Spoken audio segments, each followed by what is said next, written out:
All right, so this is construction on the Crosstown LRT. Metrolinx is doing it. Now, we're right at Yonge and Eglinton, and they had hoped to close the Eglinton subway station this weekend to do some work, but they had to cancel those plans. They just did it because they couldn't get shuttle buses from the TTC. The problem was that drivers, operators, aren't allowed to do overtime according to their union. The union has put a ban on any kind of overtime beyond the normal accepted one. So they had to put an end to that. Now the TTC is scrambling to try and find an alternative to get enough operators running on these buses so that they can do this. There are several other closures planned over the next few months. Now, TTC's Brad Ross says they're going to hire about 100 operators, and they will be in place by July.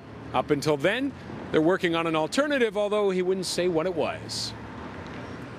We have been working with Metrolinx to try to find a solution to the lack of shuttle buses. That plan continues to be developed. There's another closure scheduled for next weekend. We're not that is still on, but that could change if the plan comes together. Then we could be a go. If it doesn't, then we'll have to look at another solution later with respect to making up that time.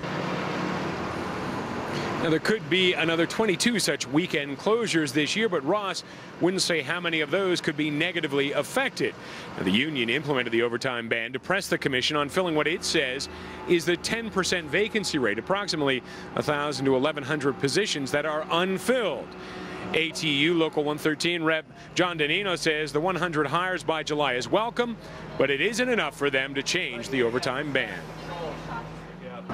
What the TTC needs to do is the TTC needs to sit down, look at their resources, staff us, fund us correctly, and ensure that they give us provisions within our collective agreement that guarantee us no contracting out of work normally performed by our bargaining unit. It is that simple. It's that simple.